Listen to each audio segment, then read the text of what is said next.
acho que é legal me apresentar, porque talvez a maioria não me conheça.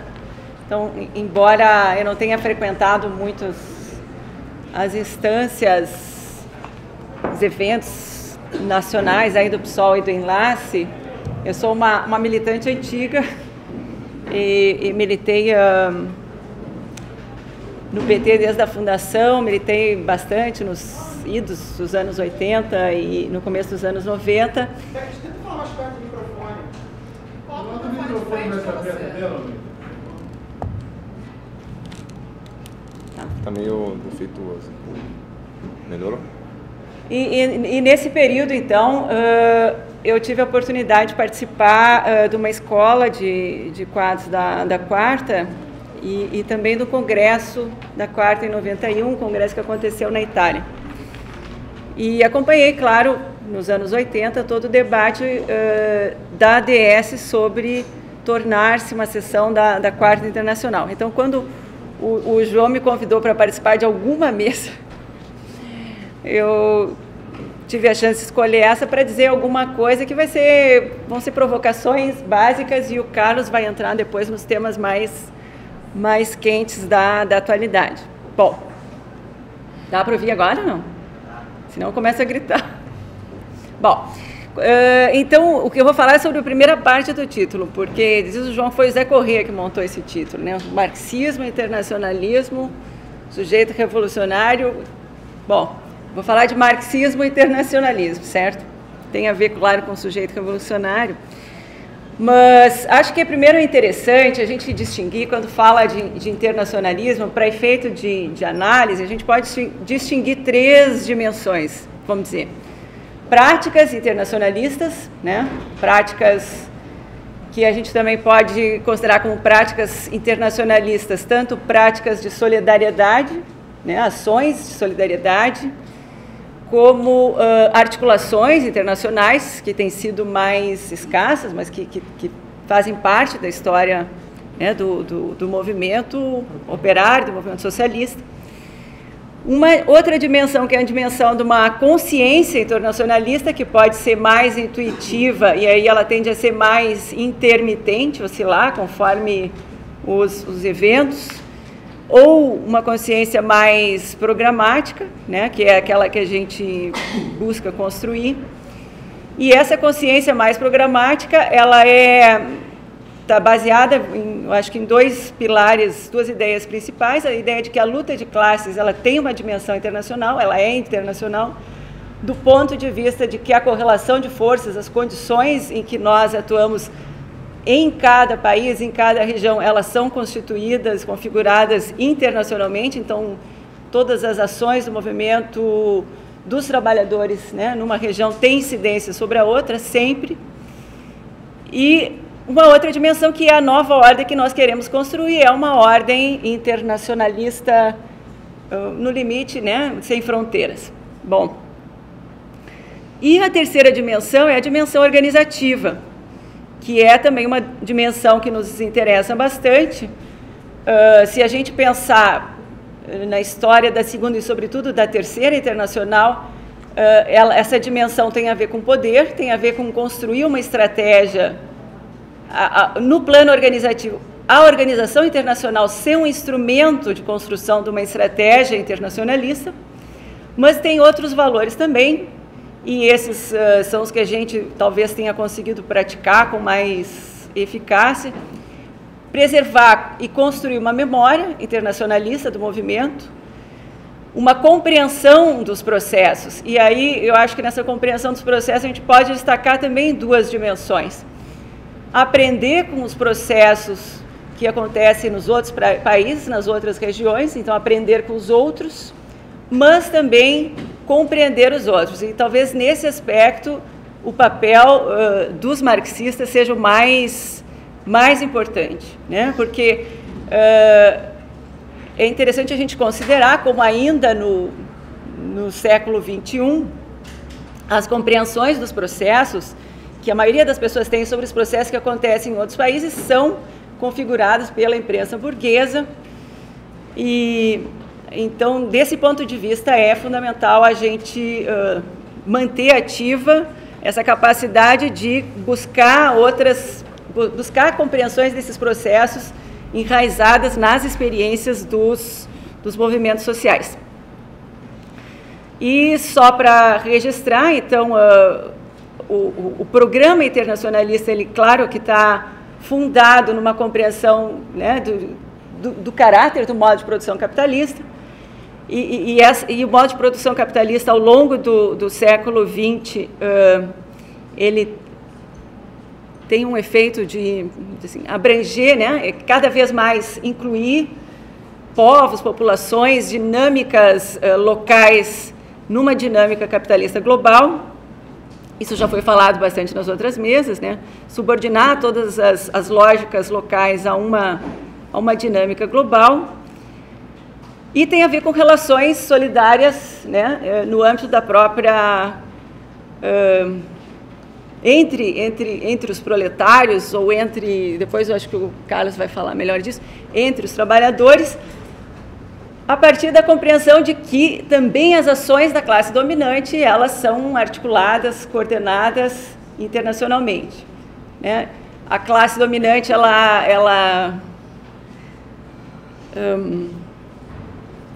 no interior da classe dominante, os conflitos estão sempre acontecendo, mas sempre que o poder da classe dominante está em risco, ela consegue se articular, e a gente tem visto, acho que agora, a experiência da última crise econômica, ela é muito eloquente em ver como as burguesias, né, dos países centrais conseguem se articular para ser solidários, impedir que uma crise econômica num país, enfim, a burguesia, ela pensa do ponto de vista, ela pensa internacionalisticamente, né, e isso também nos obriga a pensar no mesmo âmbito. Um aspecto que eu acho interessante pensar do ponto de vista histórico é que estão muito ligadas as duas dimensões de a compreensão da necessidade do internacionalismo, né, ou de um programa internacionalista, e a identificação do proletariado como sujeito revolucionário. Né, essas duas dimensões estão muito vinculadas. Se a gente pensar no processo de 1848, na França, isso aparece com muita força, né? Tanto 1848 como 1871. Estava revendo a coisa das datas agora, o Hobsbawm chama a atenção que o Manifesto Comunista ele foi publicado lá em Londres em 24 de fevereiro, né, de 1848, e é no mesmo dia que acontece a Revolução na França, né, que derruba a monarquia. E ele mesmo diz que nunca... Ele chama a atenção, né? Claro, na época as comunicações demoravam semanas, mas o efeito da Revolução na França, em 1848, ela se espraia muito rapidamente por vários países da Europa. E...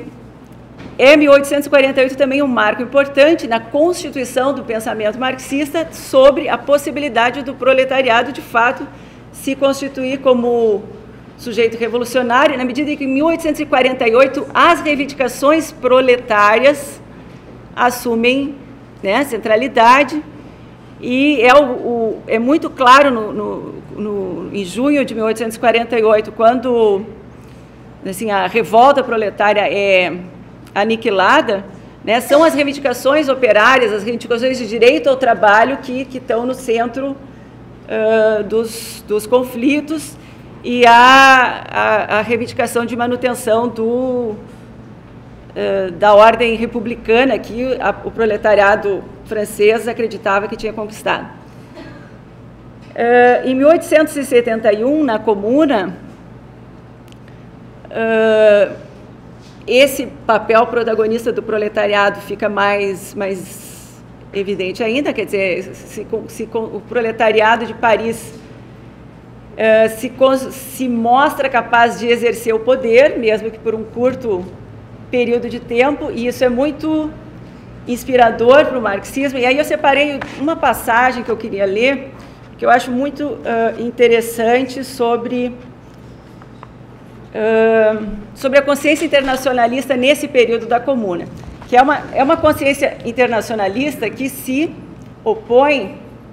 Como é que eu faço isso aqui? Tá. Que se opõe às políticas tanto do governo francês como do governo da Prússia, né? Desmarquei. Aí. Tá. Então. Fala um pouco mais perto do microfone.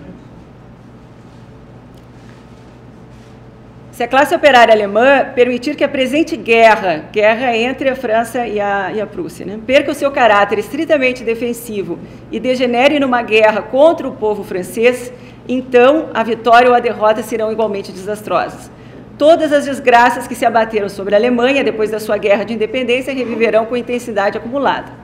Aí a gente vai ver com o Marx um tanto quanto ufanista, né? A primeira internacional já constituída, e o que ele diz? Os princípios da Internacional, no entanto, estão demasiado divulgados e demasiado enraizados entre a classe operária alemã para que se receie um desfecho tão triste. As vozes dos operários franceses encontraram eco na Alemanha. Um comício de massas de operários realizado em Braunschweig, a 16 de julho, exprimiu a sua plena concordância com o Manifesto de Paris. Rejeitou a ideia de antagonismo nacional contra a França e concluiu as suas resoluções com essas palavras: somos adversários de todas as guerras, mas antes de tudo das guerras dinásticas. E aí vem uma declaração. Em Chemnitz, uma assembleia de delegados, representando 50 mil operários saxões, aprovou por unanimidade a seguinte resolução. E aí vem a resolução. Tendo presente a palavra de ordem da Associação Internacional dos Trabalhadores, proletários de todos os países, univos, não esqueceremos que os operários de todos os países são nossos amigos e os déspotas de todos os países, nossos inimigos. A seção de Berlim da Internacional também respondeu ao Manifesto de Paris, e assim ele vai falando. A classe operária inglesa estende a mão da camaradagem ao povo trabalhador francês e alemão. Ela está profundamente convencida de que, seja qual for o curso que a monstruosa guerra iminente venha a tomar, a aliança das classes operárias de todos os países acabará por liquidar a guerra. E assim vai. O próprio fato de que, enquanto a França oficial e a Alemanha oficial se precipitam numa luta fratricida, os operários trocam mensagens de paz e boa vontade, este grande fato, sem paralelo na história do passado, abre a perspectiva de um futuro mais luminoso. Bom, e ele chama a atenção para um outro aspecto que é simbólico, mas tem essa força do símbolo, que entre os dirigentes da comuna estavam alguns estrangeiros, então contra a lógica do preconceito, né, contra o estrangeiro. A comuna fez de um operário alemão o seu ministro do trabalho. A comuna honrou os filhos heróicos da Polônia, colocando a cabeça dos defensores do Paris.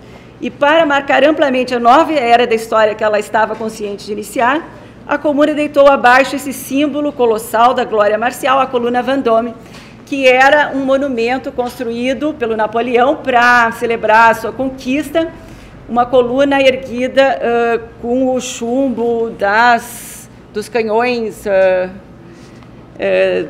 prussianos, etc. Então, um símbolo do imperialismo francês, do avanço da França, né, um símbolo chauvinista. Bom, mas o que eu queria trazer com essa fala lá de 1871, do Marx, é a contradição, se a gente pensar nessa consciência internacionalista que já se configura, né, lá no século XIX, com a consciência internacionalista que a gente poderia esperar encontrar no seio do movimento dos trabalhadores nos dias de hoje, né, em que o proletariado, os trabalhadores, não só têm acesso a muito mais informação, né, do que há 130 anos atrás, são muito mais escolarizados, né? Vamos lembrar que a maior parte do proletariado do século XIX, mesmo em Paris, era analfabeto. Então, se a gente considerar o nível de formação, o nível de escolaridade, enfim, e que os problemas, de fato, mundiais estão muito mais internacionalizados, é um tanto quanto surpreendente que a consciência internacionalista eu acho que a gente pode avaliar, tenha refluído tanto. Eu pensei em 2 exemplos. A gente pode comparar com 68, o quanto o Vietnã provocou protestos nos Estados Unidos e o quanto hoje os americanos, né, o povo americano, mesmo a juventude, é relativamente indiferente à ocupação do Afeganistão. É claro que há manifestações, mas não no nível de capacidade de mobilização que se teve em outros períodos. E outros exemplos, um exemplo que eu também acho sempre chocante é o caso da Sérvia, né, em que, a pretexto de defender o povo da Bósnia, vamos dizer assim, a esquerda, em vários lugares do mundo, foi complacente com os ataques à Sérvia, inclusive os bombardeios. Então, a ideia de que os conflitos são entre povos, entre países, né, e não contra os governantes, contra aqueles que estão no poder. Bom, e aí... Quanto tempo tem? Bastante, só falou 15 minutos. Ah, tá. Então, assim, algumas questões que eu acho que ajudam a gente a pensar sobre o refluxo dessa consciência internacionalista. O que ajuda a entender esse refluxo para depois pensar em como que se pode pensar num avanço. Então, primeiro, a importância das lutas nacionais, da questão nacional, a importância da questão nacional ao longo do século XX, uma questão sobre a qual o Marx pensava, mas que não ocupava, né, o centro do pensamento marxista, mas a questão nacional ela vai ter um peso, então, muito grande, em parte fruto da própria expansão, né, da própria lógica do capitalismo. Então, e essa questão nacional ela vai aparecer pelo menos sob 2 formas que eu acho que a gente tem que distinguir. Uma são as lutas de libertação nacional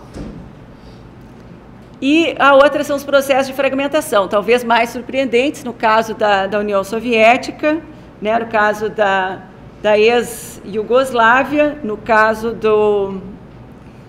da Tchecoslováquia também, e o Ben Said chama a atenção para isso, né? Ele chama de como etnização, ou ele dá um outro nome para essa tendência.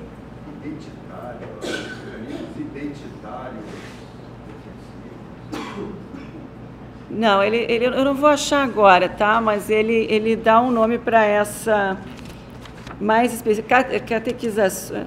Ele fala de como as questões étnicas e religiosas, né, assumem uma principalidade a partir dos anos 90, que seriam talvez inimagináveis se a gente voltasse para trás uns 30 anos antes.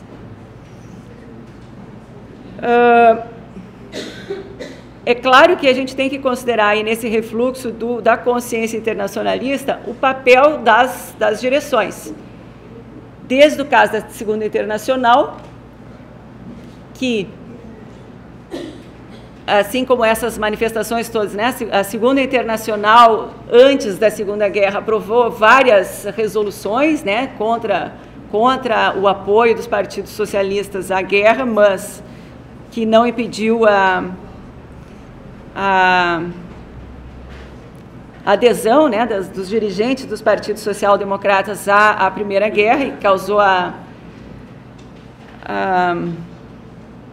o esfacelamento, a diluição da Segunda Internacional, mas o processo da Terceira Internacional, a Terceira Internacional já construída a quente, né, logo após a vitória da Revolução Russa, mas que é em seguida da derrota da Revolução Alemã e do processo de burocratização na União Soviética, na Rússia, né, e posteriormente no que viria a ser a União Soviética, e que vão mudar todo o sentido de consciência internacionalista também no seio do movimento operário. Por quê? A partir da Terceira Internacional, as solidariedades entre partidos vão ser substituídas por relações de dependência, né, de subordinação a Moscou e, basicamente, né, a burocracia soviética.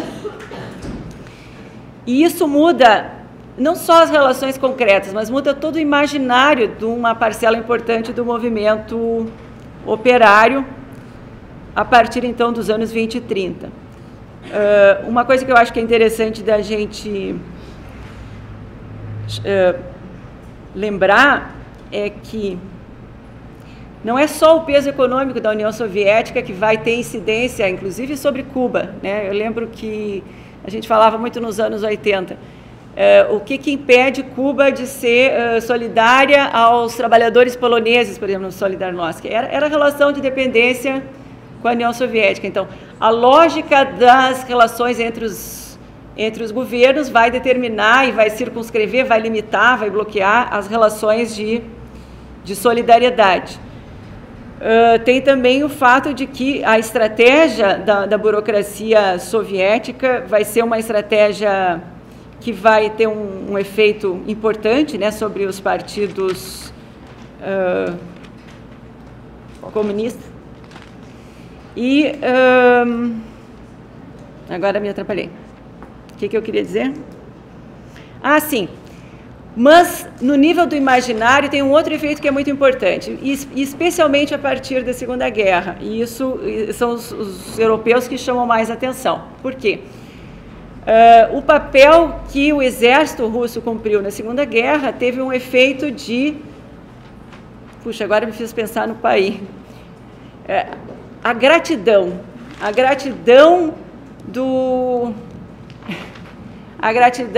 de todo enfim, dos europeus, dos trabalhadores europeus, a gratidão ao exército russo, extremamente sacrificado na Segunda Guerra, se traduziu, né, numa gratidão à burocracia soviética, personalizada pelo Stalin, e isso também teve um efeito muito importante na constituição das consciências socialistas. O que mais que eu queria dizer, que agora já tem que correr? Bom, evidentemente o descenso, né, do movimento operário a partir dos anos 70, eu entendo que a gente ainda está nesse quadro de descenso, isso tem um efeito sobre todas as instâncias, todas as formas de consciência, e as estruturas que a gente tem no interior do movimento operário que se manifestam, inclusive, entre os marxistas revolucionários.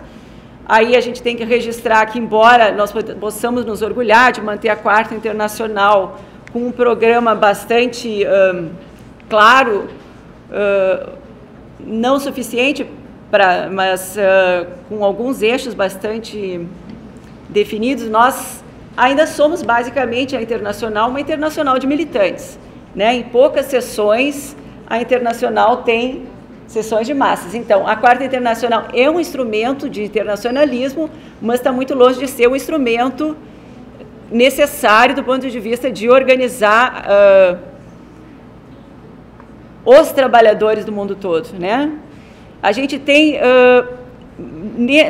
a gente assiste a alguns elementos de internacionalismo, de prática internacionalista, como, por exemplo, o Ben Said lembra da Via Campesina, e fala do movimento anti-globalização, mas ele mesmo comenta em relação ao movimento anti-globalização uma coisa interessante, que é a globalização virou uma bandeira da burguesia, né?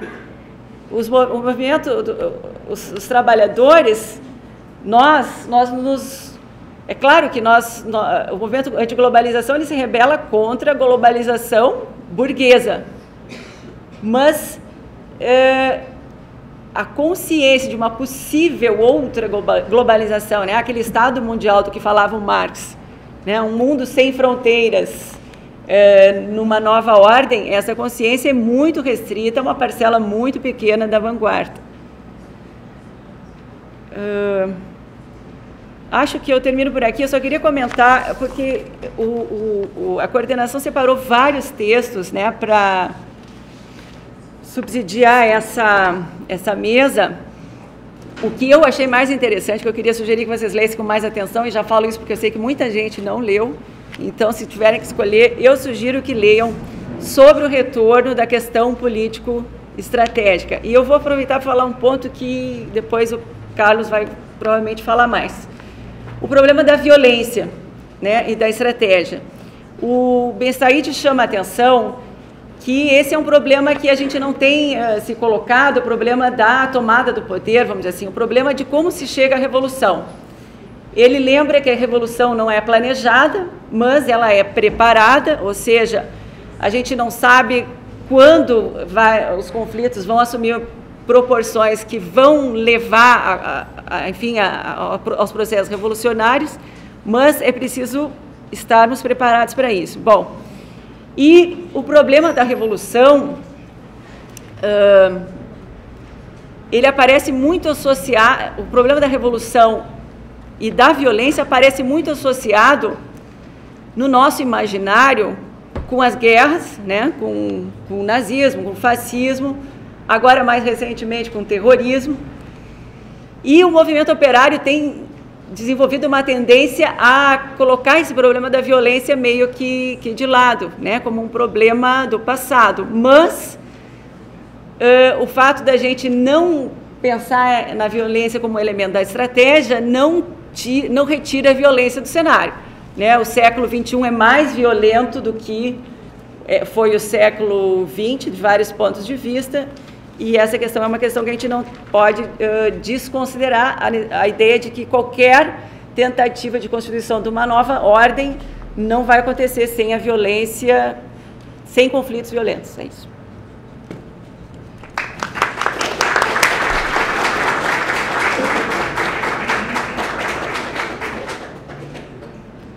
Então, boa tarde, meu nome é Carlos, sou professor de História da Marcos da Quarta. O tema, formalmente aqui da mesa, é Marxismo, Internacionalismo e Sujeito Revolucionário, Gênese, Trajetória e Problemas Atuais. Aqui na minha organização eu chamei Marxismo, Internacionalismo e Sujeito Revolucionário ontem, hoje e sempre, que é mais ou menos que é o tema. O que dá muita responsabilidade para tratar, mas ao mesmo tempo dá muita liberdade para arrumar o caminho que quiser para seguir, porque é um tema bastante abrangente. Eu já vou anunciando, vou tratar esse problema principalmente sobre dois pontos de vista, sobre a questão da ideia de uma revolução permanente e a questão da luta de classe, do sujeito revolucionário a partir disso. Eu acho que vou fazer uma intervenção razoavelmente heterodoxa, mas para isso vou me basear num método dogmático, porque aí fico menos sujeito a crises. Então, quer dizer, vou citar bastante o Marx e tal para facilitar o meu lado de análise heterodoxa. Para falar do marxismo e tal, justamente porque o tema é muito abrangente, dá para se falar por vários pontos de vista, né? O Marx tem uma obra que é muito abrangente, se meteu em várias polêmicas de nível nacional, internacional, de ponto de vista filosófico, econômico, político e tudo mais. Mas eu gostaria de começar, que eu acho que talvez seja a frase que sintetiza mais a ideia de revolução permanente, de luta de classe que está no Marx, e talvez seja a frase mais ambiciosa já pronunciada por qualquer ser humano. Tipo assim, o Estado sou eu, do Luís XIV, parece só um delírio narcísico, perto da frase que o Marx pronuncia no Manifesto Comunista, que é: a luta de classes é o motor da história. Essa ideia de que é possível definir o que movimenta as relações tempo-espaciais, históricas, e se há um motivo para as relações continuarem se movimentando e andando para adiante, não sei se para frente, né, para não entrar numa lógica de progresso e tal, seria a luta de classes. Me parece que essa é a frase mais ambiciosa já pronunciada pela boca de um ser humano. Talvez eu dizer isso também seja bastante arriscado, né? Porque logo na pergunta vai vir, não, tem outra, muito mais sinistra e tal. Por que eu acho isso, assim? Eu acho que, porque é muito interessante que essa frase tem essa ideia de que é no processo de lutas sociais e tal que a história avança. Eu acho que isso é muito legal. Me parece que essa frase também representa a luta de classes, como se fosse a própria, no sentido mais freudiano, assim, a angústia do mundo, a maneira que o mundo vai resolvendo os seus conflitos internos no interior das contradições mais sociais de classe. E parece que também, para entrar assim nessa viagem inicial, que parece que a luta de classes e essa coisa do processo de desenvolvimento da história, e essa frase principalmente, a luta de classes é o motor da história, seria o ponto instável na relação da humanidade, natureza, tempo, espaço, onde tudo se modifica por causa de um processo de instabilidade que é justamente colocado pelo conflito das classes sociais que decorrem da exploração do homem sobre o homem e tudo mais. Mas para fugir dessa parte excessivamente teórica, talvez poética, assim, eu vou entrar mais em cada parte concreta. Sobre revolução permanente. Ontem o Félix estava falando aqui, citando na entrevista que a filha do Marx fez com ele, quem é o seu herói? E aí o Marx dizia lá que era o Espartacus. Isso, e o Félix falou sobre isso, acho que é muito interessante. Me parece que a gênese, o coração da ideia de revolução permanente, parece que vem muito dessa ideia de que desde os escravos, desde quando há explorados, desde quando alguém é usurpado em alguma questão, esses explorados se levantam. E é por isso que o herói do Marx seria o Espartacus, que foi o herói de um processo de levantamento de escravos na antiguidade, em Roma e tudo mais. E me parece que esse é o coração da ideia de revolução permanente. Avançar, avançar, avançar, enquanto estejamos sendo explorados e tudo mais. Tem uma frase, uma música do Chico Sainz, que eu acho que representa bem essa ideia, que é: um homem roubado nunca se engana. Eu acho que é um pouco da tese, que eu acho que é o coração da tese da Revolução Permanente. Primeiro, a Revolução Permanente, o conceito, aparece de maneira muito geral lá na Sagrada Família, defendendo uma lógica de avanço e tudo mais. No manifesto, ele aparece de maneira mais clara, não só por causa dessa frase, mas em outras, por exemplo. Vou começar meu método dogmático de citações. Para ser heterodoxo, que é: a revolução burguesa alemã só poderá ser o prelúdio de uma revolução proletária. Então essa ideia de que depois o Trotsky vai desenvolver e tal, já vou chegar aqui. E tem uma parte que é mais claro isso ainda, que é numa mensagem do Marx ao Comitê Central da Liga dos Comunistas em março de 1850, que é mais ou menos nesse período que a Beth estava falando, que é: enquanto os pequenos burgueses democráticos querem por fim a revolução o mais rapidamente possível, depois de obter as suas reivindicações, nossos interesses e nossas tarefas consistem em fazer a revolução permanente, até que seja descartada a dominação das classes mais ou menos possuidoras, até que o proletariado conquiste o poder do Estado, até que a associação dos proletários se desenvolva, e não apenas em um país, mas em todos os países do mundo, em proporções tais que cesse a competição entre os proletários desses países e até ao menos as forças produtivas decisivas estejam concentradas nas mãos do proletariado. Então ele está falando justamente de um processo de avanço permanente que não se interrompe enquanto a gente não angaria as vitórias mais ambiciosas. Não dá para falar também de revolução permanente sem falar do Trotsky e tal. Essa visão que o Marx está colocando aqui é um pouco da visão do Trotsky, mas ele elabora um pouco melhor lá na história da Revolução Russa. Tem uma parte que ele vai dizer claramente o que era ser trotskista para os outros, né? O que os outros acusavam que era ser trotskista. Ele fala: trotskismo, e é aqui exatamente o período onde ele ser trotskista é mais defender a Revolução Permanente, no período de 1905 a 1917, significava a concepção revolucionária segundo a qual a revolução burguesa na Rússia não seria capaz de resolver seus problemas sem colocar o proletariado no poder. Quer dizer, a revolução burguesa não solucionaria a própria crise, o próprio movimento da história que estava colocado naquele processo se o proletariado não assumisse a cabeça desse processo. Então, somente no outono de 24, o trotskismo começou a significar a concepção segundo a qual o proletariado russo, tendo chegado ao poder, não seria capaz de construir uma sociedade socialista nacional com as suas próprias forças. Então, combina essa ideia de revolução permanente com a própria necessidade de você avançar em níveis internacionais para uma superação dos limites e tudo mais. Então, fico por aqui com essa ideia de revolução permanente e vou entrar no debate de classes sociais. No final eu volto para tentar interagir isso na ideia do sujeito revolucionário. A mesa de ontem da tarde roubou muito do que eu ia falar, assim, porque o tema era estrutura social e tal, mas ficou muito debate de classes e muito do ponto de vista do Thompson, que é um pouco que eu vou falar, mas não vou citar o Thompson, porque ele é heterodoxo, vou citar o Marx mesmo, que eu acho que é mais legal para seguir o meu método dogmático. O Mandel, a gente inclusive lá em Niterói está fazendo um processo de aproximação com o Enlace e tal, debatemos o Teoria Leninista da Organização à luz da experiência histórica, se não me engano é esse o nome do texto, onde o Mandel começa a debater na Teoria Leninista sobre uma dualidade clássica no pensamento do Marx sobre a classe, que é a ideia de classe em si, classe para si, que, se não me engano, deve vir também do Hegel e tal, desse debate mais filosófico, mas que eu acho que esse debate substancializa demais esses dois polos. Assim, tem uma classe em si, que parece que é uma coisa que existe, com uma substância e tal, e uma classe para si, que é outra coisa. Acho que esse é um caminho a seguir, assim, mas eu vou optar por não seguir esse caminho. Vou optar pela ideia, que é uma ideia do próprio Thompson, no belo livro dele lá, que a tradução para português, apesar de eu não ser um cara que fale inglês, me parece que não é justa com a beleza do título em inglês, que é a ideia do fazer-se da classe operária britânica, né? E, na verdade, para o português está traduzido a formação, como se fosse uma coisa que é dada para fora da classe. E a ideia de fazer-se é ela mesma se fazendo classe. Então, eu acho que essa maneira é uma ideia que dá mais ideia de processo, que é o em si, o para si se relacionando no processo real.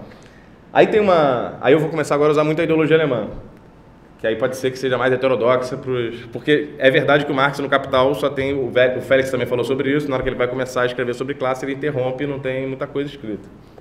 Mas tem várias coisas sobre classe escritas em vários lugares, dá para tirar algumas conclusões. Tem uma frase bem interessante do Marx na ideologia alemã, que é: o ser dos homens é o seu verdadeiro processo vital. Então, quer dizer, as pessoas e o ser em si, de qualquer um, na verdade, é a atividade vital das pessoas no mundo. Então, esse é um elemento importante, que não deixa de relacionar com a vida concreta da classe, ou seja, da situação de exploração ou do local de trabalho e tudo mais, mas também coloca as próprias experiências de lutas sociais, de encontros intersubjetivos e tudo mais, como também parte desse processo de formação da classe.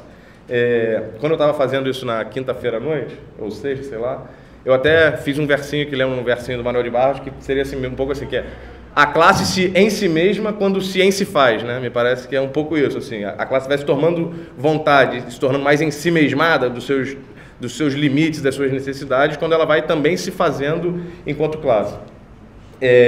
Então, acho que tem dois elementos que são fundamentais para fundamentar essa ideia do Marx, aí avançando um pouco mais.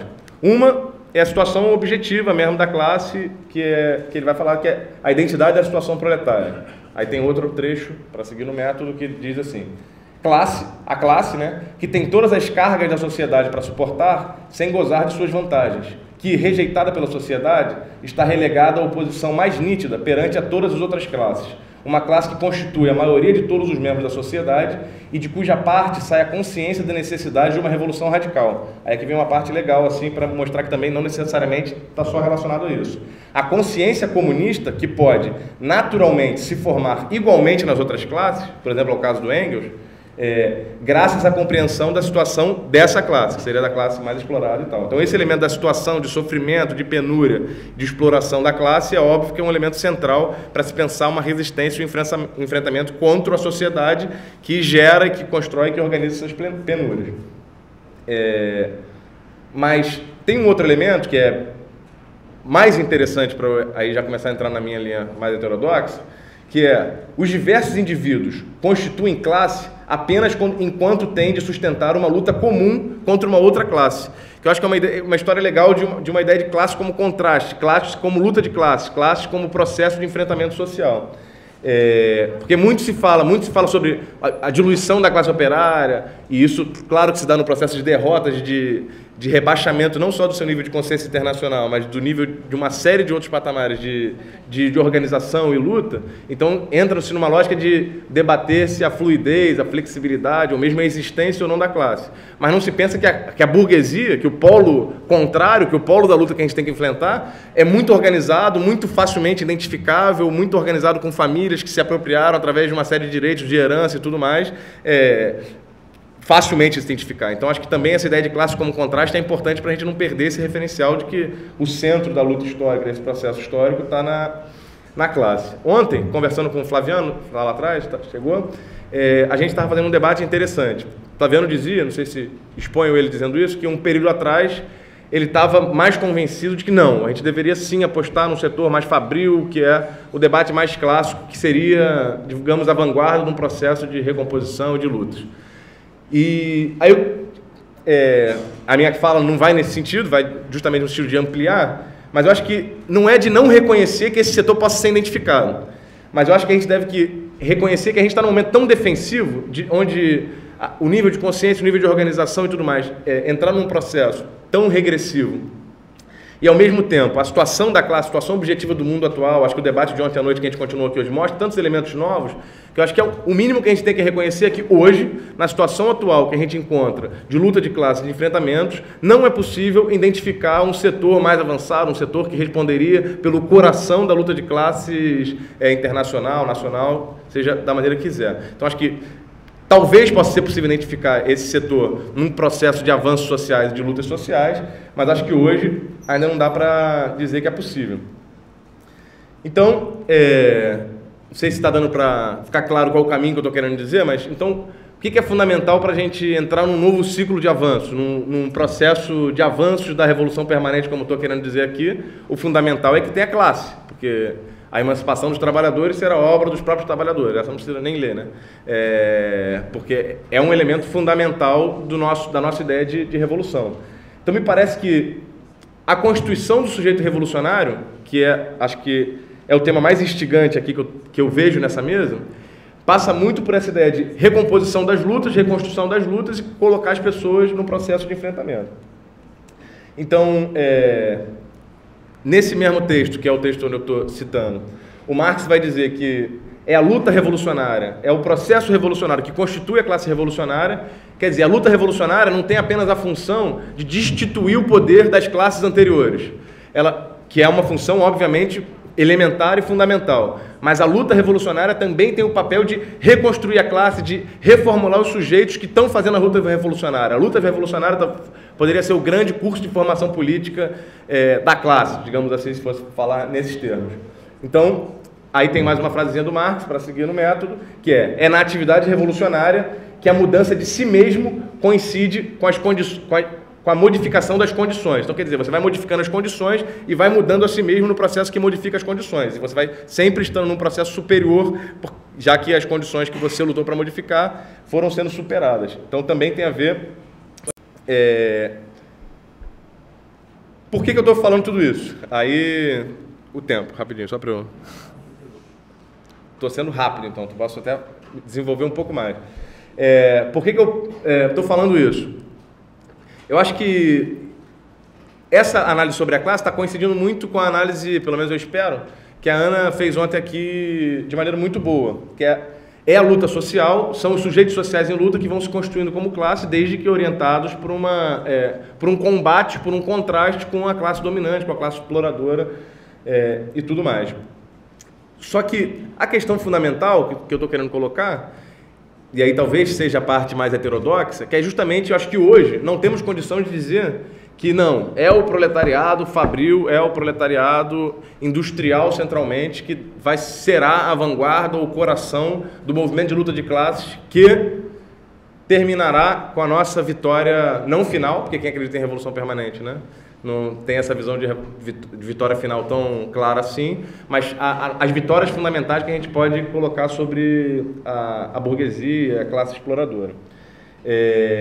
Eu acho que essa ideia é importante, porque eu acho que é nessa ideia que eu vou tentar entrar na parte posterior, que aqui está fundada uma ideia de que pode possibilitar a gente congregar diversos atores sociais, diversas atrizes sociais, num processo de enfrentamentos políticos, econômicos, culturais, que incorporem as complexidades desse novo mundo, que incorporem as novidades que estão colocadas para nós hoje, sem excluir, sem dizer, não, você que não é o proletário e tal, você tem menos potencial catalisador de lutas do que esse cara aqui, que é trabalhador de fábrica e tudo mais.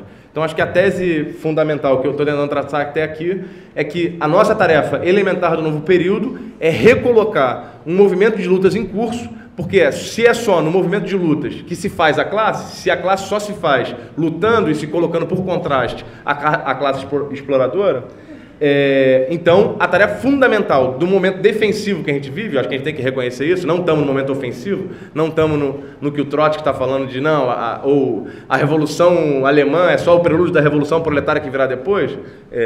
Acho que hoje é um dia importante para a gente ver que o processo de decisão que está em curso, nesse momento, inclusive, nas urnas de todo o Brasil, não está colocando um novo processo de ascenso, um novo processo de enfrentamento de grandes projetos e tudo mais.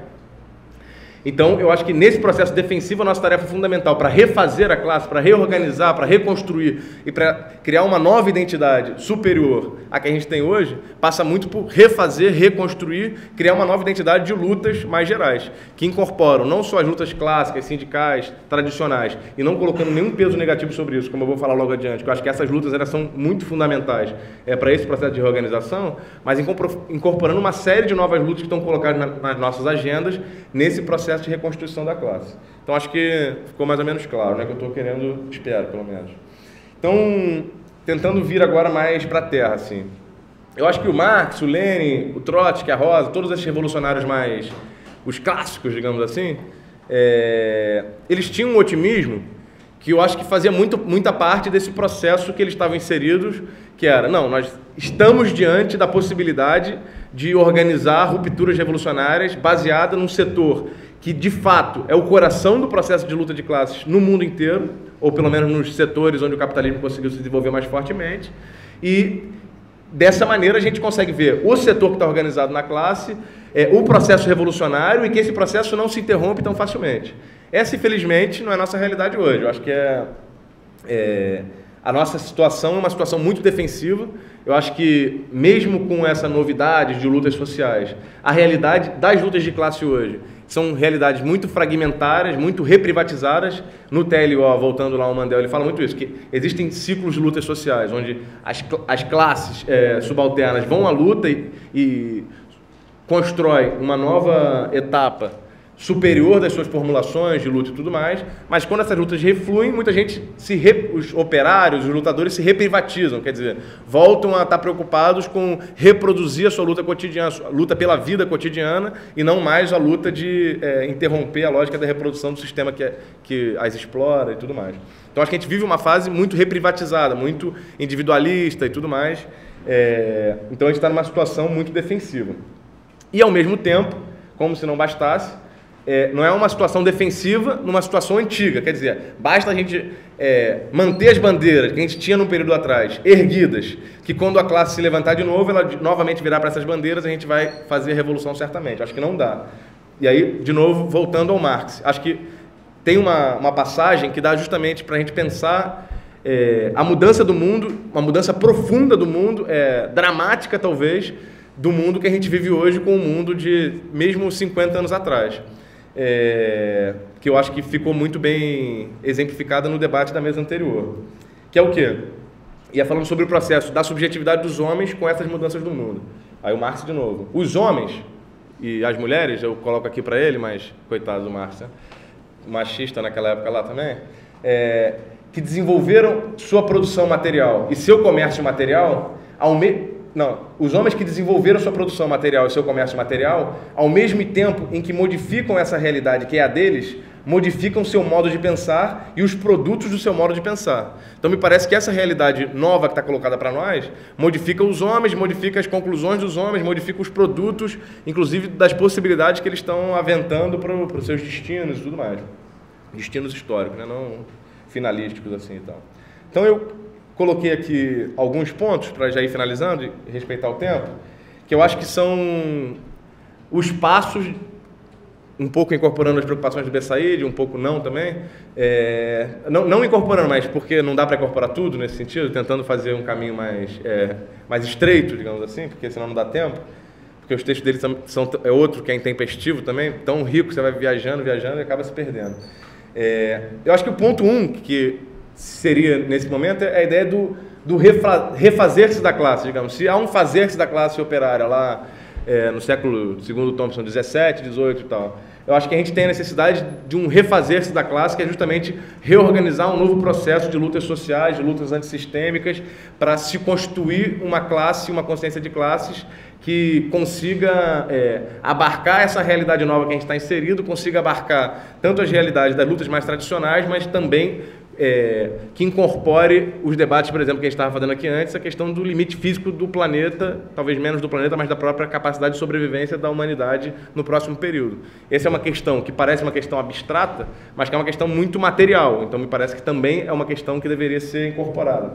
Mas essa primeira ideia seria, acho que a tarefa número 1 é o refazer-se da classe. E eu acho que a linha que nós, do Enlace, da Quarta, temos organizado para o mundo inteiro de estarmos juntos aos movimentos sociais, estarmos juntos às demandas dos movimentos sociais, não simplesmente alinhadas a ela, mas em contato com elas, e debatendo e tentando alavancar essas lutas para adiante, eu acho que tem a ver com esse processo aqui, e é óbvio que isso não depende só de nós, depende de muitas outras variáveis, mas eu acho que essa é uma tese importante. Acho que devemos estar muito metidos no seio desses movimentos para refazer e reorganizar e reconstruir essa classe. Eu acho que o ponto número 2, que seria, na verdade, alavancar esses primeiros processos de lutas, esse processo genético, digamos assim, do refazer-se da classe, num processo mais geral de lutas socialistas, antissistêmicas e tudo mais, me parece que é uma renovação, uma atualidade da ideia de um programa de transição, que é construir bandeiras que não se limitam a ganhos imediatos, que têm a ver com um processo de enfrentamentos mais gerais com a ordem capitalista que a gente está metido. Então, construir uma relação direta entre essas bandeiras do refazer-se da classe com as bandeiras mais gerais de enfrentamento da ordem e tudo mais. Aí tem 2 tópicos para a gente tentar sempre combinar, porque eu acho que às vezes a gente entra numa lógica de conflito e contradição entre as lutas desdenhosamente ditas tradicionais, que são as lutas sindicais, as lutas estudantis e tal, que não são áreas tradicionais, que também estão se renovando, que também estão em contato com um processo muito avançado de novas formas de explorar, de novas formas de reprivatizar e tudo. Então, acho que essas lutas são fundamentais. Agora eu estou contribuindo, indo para a conclusão, num sindicato lá de Niterói, Sindicato dos Eletricitários. A gente organizou uma greve de terceirizados com 4 mil trabalhadores, num processo de enfrentamento com a empresa. Os caras queriam mais e mais. Conseguimos 40% de aumento no ticket de refeição. Nunca tinha tido greve de trabalhadores de energia elétrica lá na empresa que foi privatizada em Niterói. Foi um processo impressionante de ver como essas lutas que são ditas tradicionais, talvez seriam tradicionais justamente porque tem um potencial mobilizador muito grande. Então também, acho que a minha fala, que eu estava brincando que era heterodoxa, mas acho que talvez nem seja tanto, leva em conta muito esse elemento de que as lutas tradicionais, as lutas econômicas, salariais e tudo, tem uma capacidade num mundo que avança muito sobre elas, muito grande de mobilizar. Mas, por outro lado, há uma série de novas lutas. Eu acho que tem muito essa ideia de que inumeráveis são os caminhos que levam à revolução. Eu acho que dá para organizar muita coisa para levar as pessoas para essa consciência revolucionária de classe de que o Marx estava falando aqui.